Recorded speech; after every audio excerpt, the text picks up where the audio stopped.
Assalamualaikum warahmatullahi wabarakatuh. Kembali lagi bersama saya Johan Bimo Sukoco di mata kuliah Teori Administrasi dan Organisasi. Mata kuliah ini diperuntukkan bagi mahasiswa di program studi S1 Administrasi Publik, program studi di luar kampus utama PSDKU Kabupaten Rembang, Universitas Diponegoro.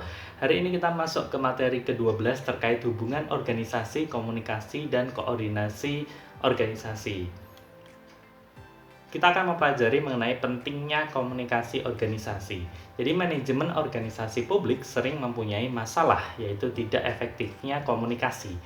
Padahal komunikasi penting di mana fungsi-fungsi manajemen mulai dari perencanaan, pengorganisasian, pengarahan, dan pengawasan dapat tercapai. Komunikasi merupakan kegiatan di mana manajer mencurahkan sebagian besar proporsi waktu mereka. Adapun kita kembali lagi mereview definisi organisasi.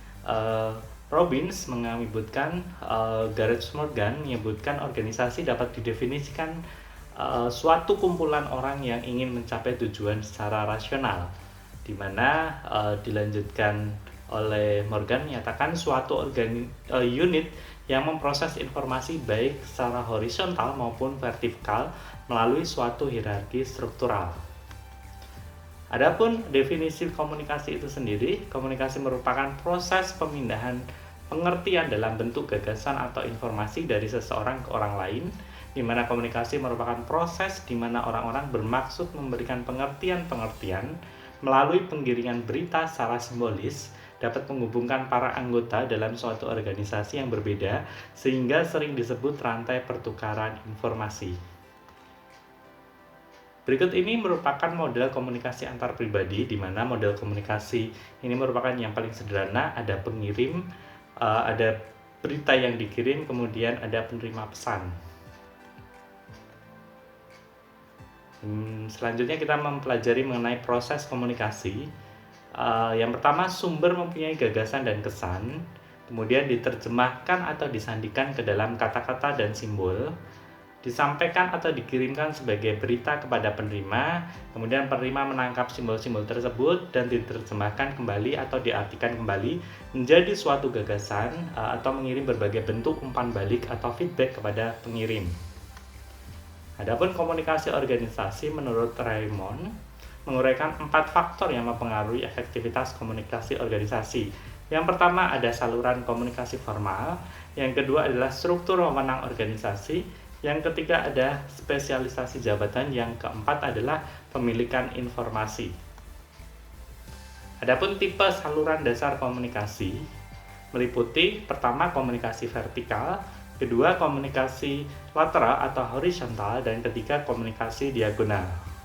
Komunikasi vertikal yaitu komunikasi ke bawah atau downward communication, dan komunikasi ke atas atau upward communication.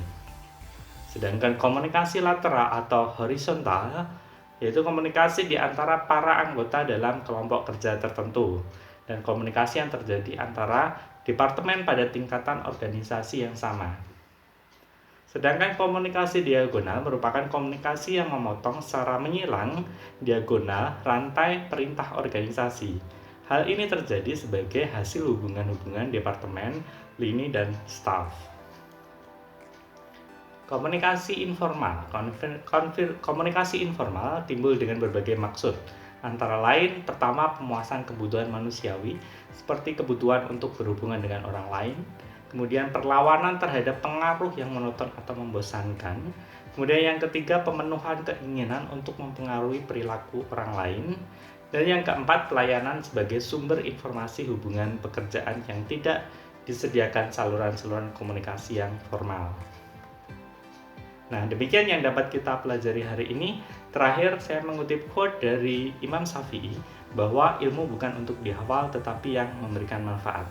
Saya Johan Bimo Sukoco, sampai jumpa di materi-materi berikutnya. Assalamualaikum warahmatullahi wabarakatuh.